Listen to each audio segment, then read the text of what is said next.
안녕하세요. 추억의 라디오입니다.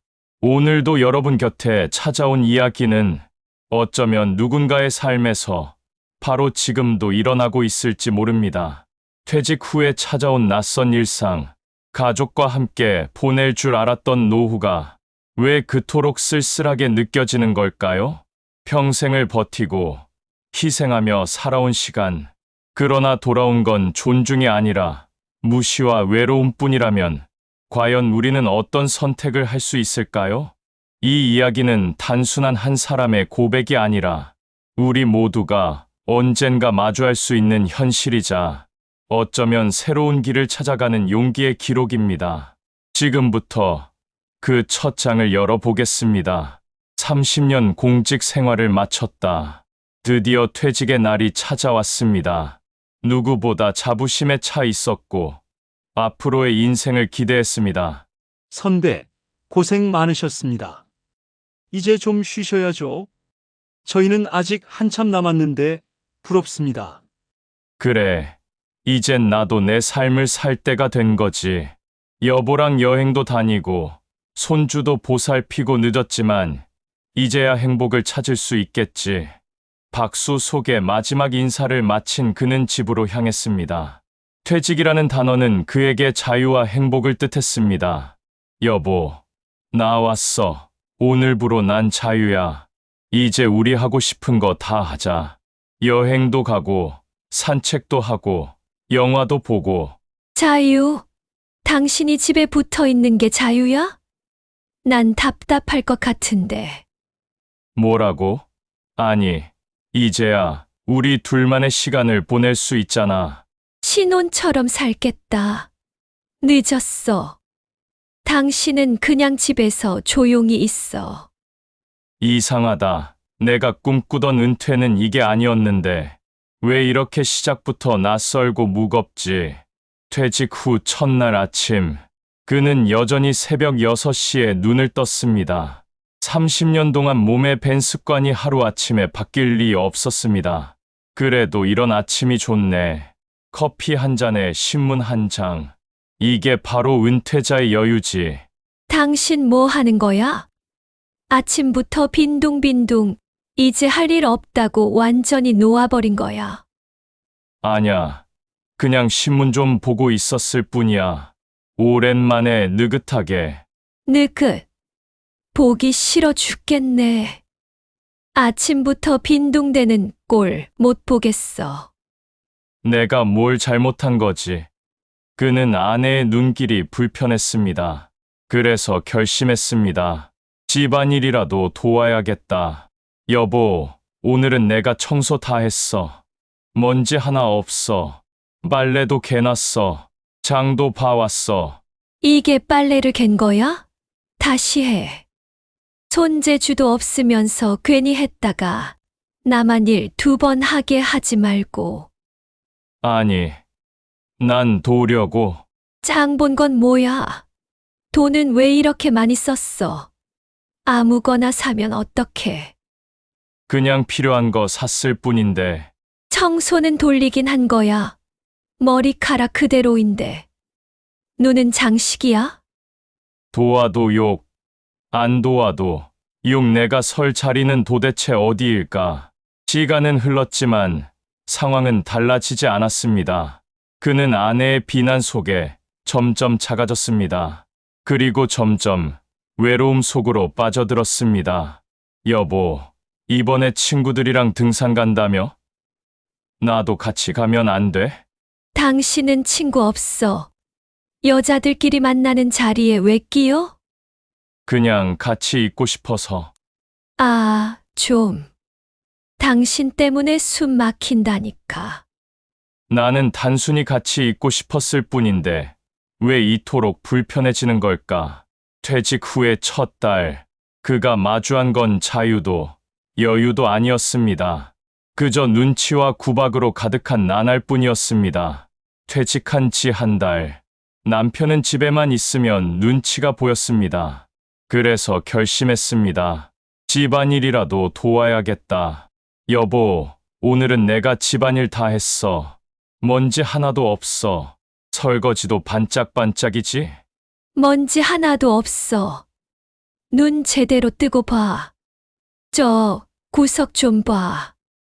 머리카락 그대로잖아. 아냐. 분명 다 했는데. 이게 빨래를 갠 거야? 옷이 다 구겨졌는데 이걸 겠다고 할 수 있어? 다시 해. 난 도우려고 했던 건데. 도우려면 제대로 하든가. 괜히 했다가 나만 일 2번 하게 만들지 말고. 남편은 청소, 빨래, 장보기, 요리까지 뭐든지 시도했습니다.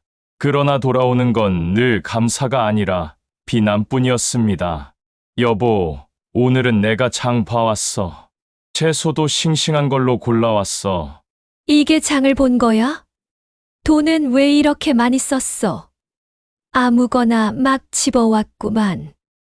아냐, 세일하는 것만 골라서. 당신이 무슨 장을 알아?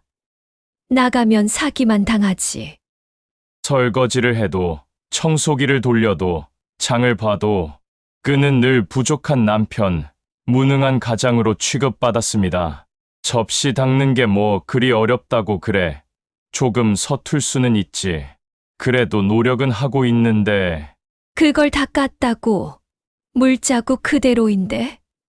당신은 손재주도 없으면서 왜 일을 벌여? 내가 뭘 해도 틀리구나. 그는 아내의 눈길이 무서워졌습니다. 잘하려고 해도 할수록 더 욕을 먹었습니다. 그래도 그는 포기할 수 없었습니다. 내가 집에서라도 도움이 돼야 한다.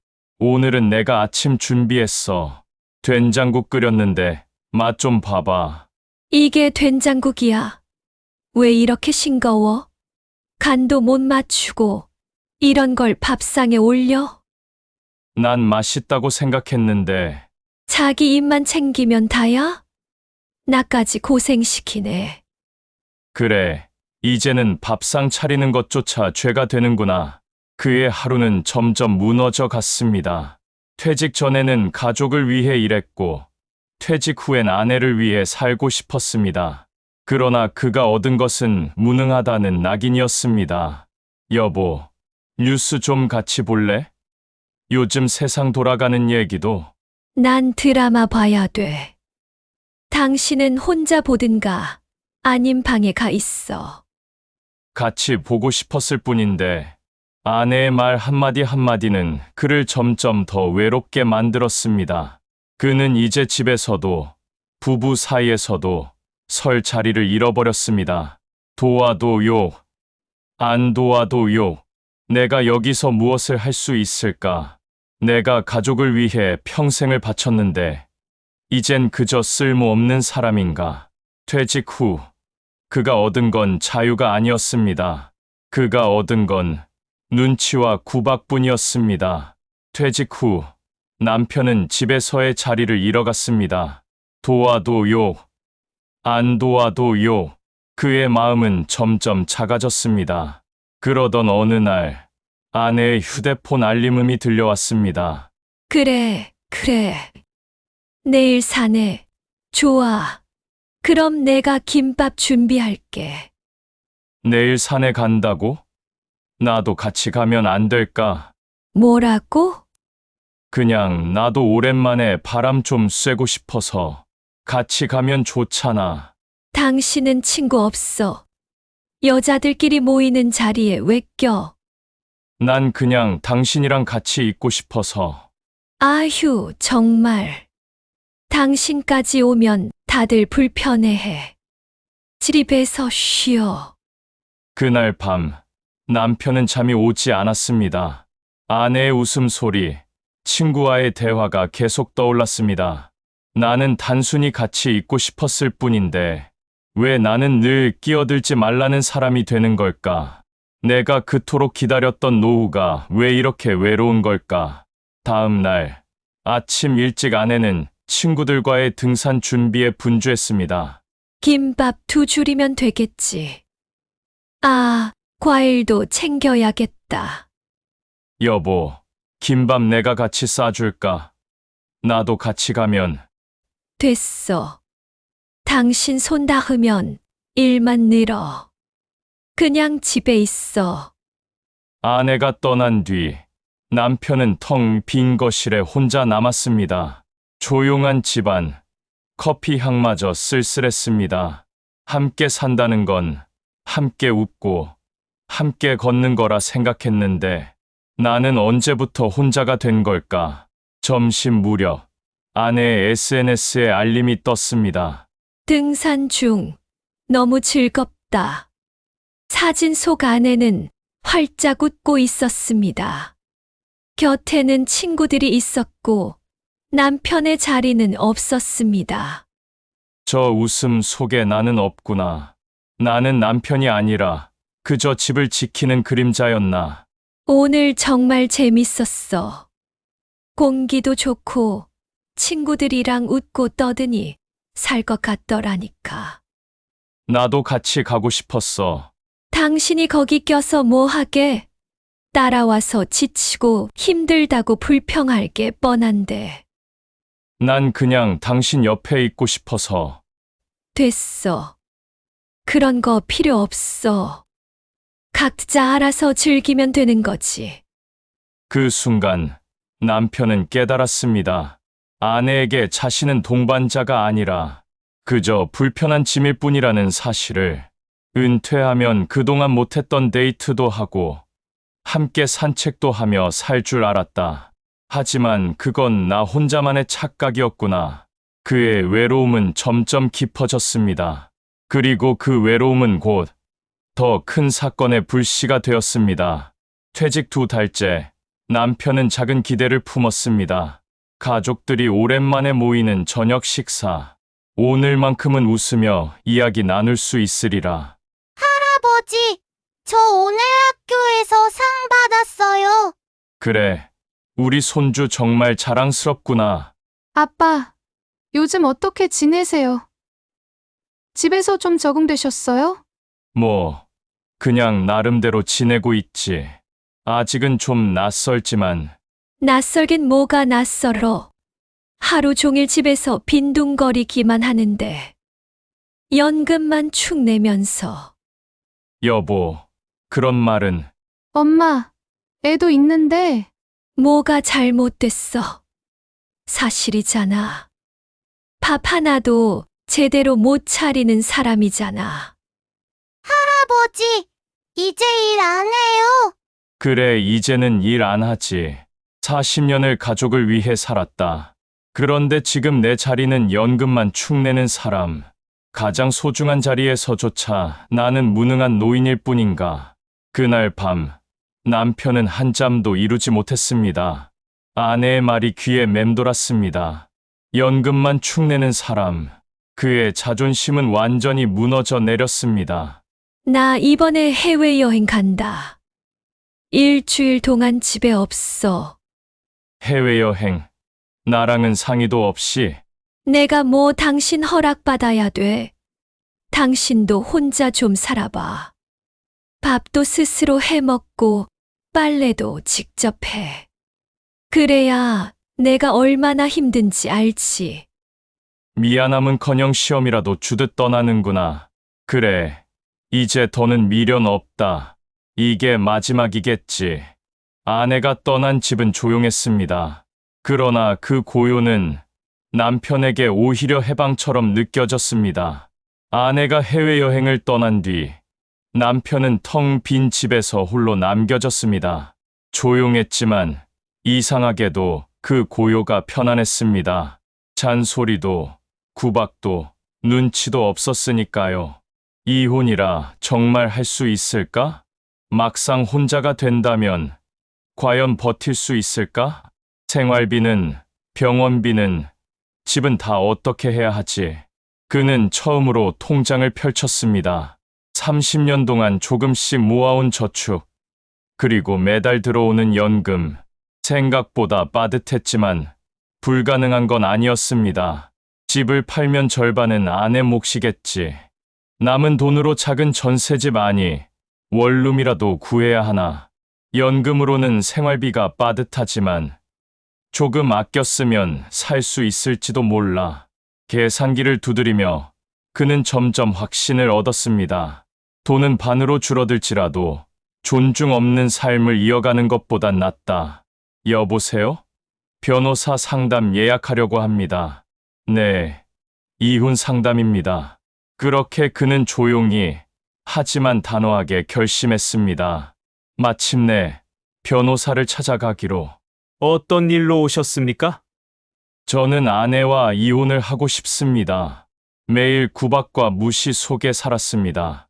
존중 없는 결혼 생활을 더는 버틸 수 없습니다. 재산 분할 대상은 연금, 저축, 부동산 모두입니다. 절반은 아내 몫이 될 겁니다. 억울하긴 하지만 그래도 괜찮습니다. 돈은 줄어도 자유는 지킬 수 있으니까요. 그렇다면 주거 문제부터 준비하시죠. 원룸이나 전세집을 미리 알아보시면 좋습니다. 그래, 줄어든 돈이 남아도 자유만큼은 얻을 수 있겠지. 아내가 해외여행을 다녀온 뒤 아내와 대화를 했습니다. 여보, 우리 이제는 그만하자. 이혼하자. 뭐라고? 당신 지금 제정신이야? 이 나이에 이혼하면 당신 혼자 살 수 있을 것 같아. 혼자 살아도 돼. 아니, 혼자가 더 편할 것 같아. 당신 가진 돈으로 뭘 할 수 있는데. 집도, 재산도 다 내 거야. 그래, 집 팔고 반으로 나누자. 연금도, 저축도 법대로 나눠. 나는 그걸로 충분해. 아내는 처음엔 코웃음을 쳤습니다. 이 사람이 금방 포기하겠지. 하지만 남편의 눈빛은 흔들리지 않았습니다. 며칠 동안 이어진 설전 끝에 결국 아내도 현실을 받아들였습니다. 재산 분할은 집 매각 후 절반, 저축 절반, 연금 일부. 이 조건에 양측 모두 동의하십니까? 네, 네, 그날 40년의 결혼 생활은 법적인 절차로 끝이 났습니다. 남편은 억울하기도 했지만 동시에 이상하게 마음이 가벼웠습니다. 집을 팔고 짐을 정리하고 그는 마침내 집을 떠났습니다. 평생을 살아온 공간을 뒤로 하고 현관문을 나설 때 그의 발걸음은 무겁고도 묘하게 자유로웠습니다. 그래, 이제 정말 나 혼자다. 돈은 줄었지만 자유는 얻었다. 이제부터는 내 삶을 내 손으로 만들어가야 한다. 넓고 좁은 원룸. 처음에는 허전했지만 그곳은 잔소리도 구박도 없는 자유의 공간이었습니다. 그래, 여기가 내 새 출발이구나. 그렇게 그는 작은 원룸에서 새로운 삶을 시작했습니다. 낯설고 서툴렀지만 그것은 진정한 시작이었습니다. 아빠, 세탁기는 이렇게 코스 맞추고 세제는 여기 넣는 거예요. 알았다. 왜 옷이 줄어들지? 아휴, 내가 또 뭘 잘못했나 보네. 세탁기를 잘못 돌려 셔츠가 줄어들기도 했습니다. 하지만 이제는 구박 대신 혼자 웃으며 넘어갈 수 있었습니다. 그래, 오늘은 라면이라도 제대로 끓여보자. 어이쿠, 국물이 넘쳤네. 그래도 맛은 괜찮군. 혼자 끓여 먹는 라면 한 그릇이 이렇게 자유로울 줄 그는 미처 몰랐습니다. 좁은 집이라 대충 쓸어도 되겠지 했는데 아니구나. 구석마다 먼지가 쌓였네. 그래, 오늘은 이 집을 내 손으로 깨끗하게 만들어 보자. 서툴지만 그는 하나하나 배워갔습니다. 빨래도, 요리도, 청소도. 실패는 있었지만 그 실패조차 자유의 일부였습니다. 남편의 첫 원룸 생활은 불편했지만 동시에 해방이었습니다. 누구의 눈치도 보지 않고 작은 실패마저 웃음으로 넘길 수 있었기 때문입니다. 나는 이제야 알겠다. 존중받지 못하는 삶을 이어가는 것보다 서툴더라도 내 힘으로 살아가는 게 더 행복하다는 걸.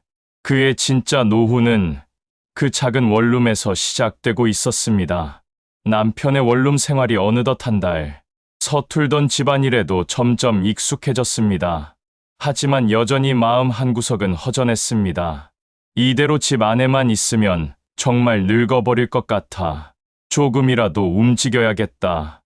어르신, 야간 알바 괜찮으시겠어요? 밤 10시부터 새벽 2시까지입니다. 네, 해보겠습니다. 아저씨, 새로 오셨어요? 요즘 자주 뵙네요. 네, 얼마 전부터 일하고 있어요. 멋지세요. 저희 할아버지도 이런 일 하셨으면 좋겠어요. 멋지다. 오랜만에 듣는 말이구나. 예전엔 아무도 내 노력을 칭찬하지 않았는데, 작은 편의점. 그러나 그곳에서 남편은 새로운 활력을 얻었습니다.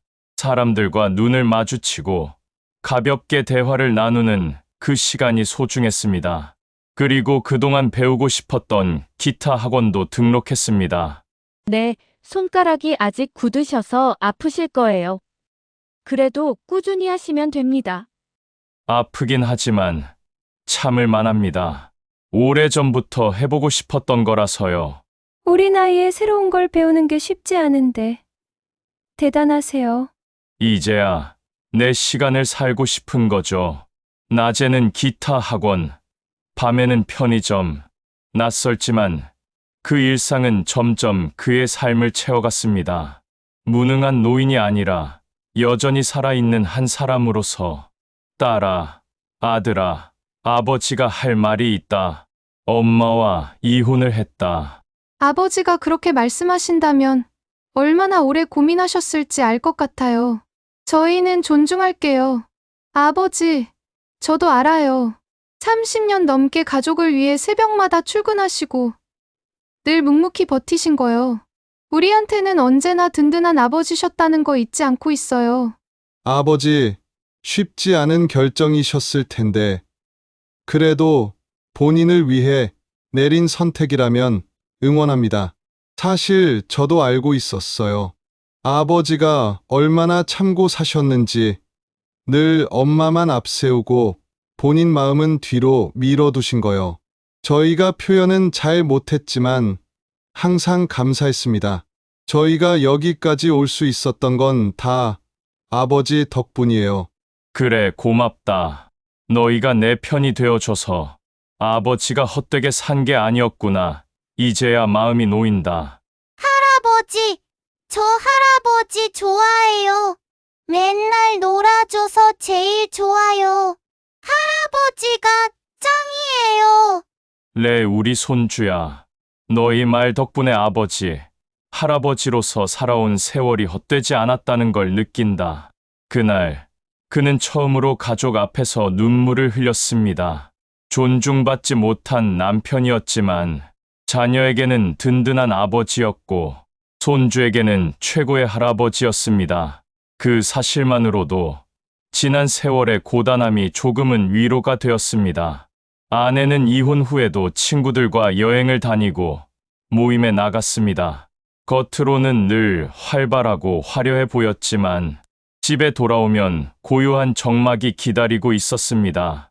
남편은 작은 원룸에서 새로운 인간관계를 만들고 자녀와 손주들과의 정을 쌓아갔습니다.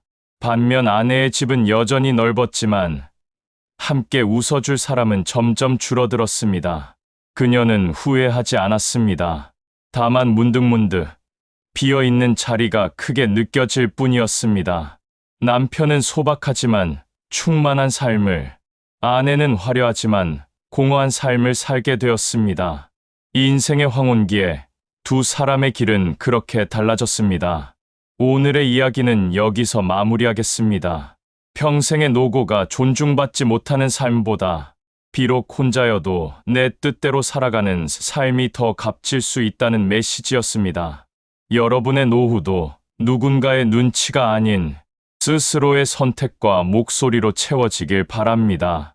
추억의 라디오는 오늘도 여러분 곁에서 함께했습니다. 들어주셔서 감사합니다. 다음 이야기에서 다시 뵙겠습니다.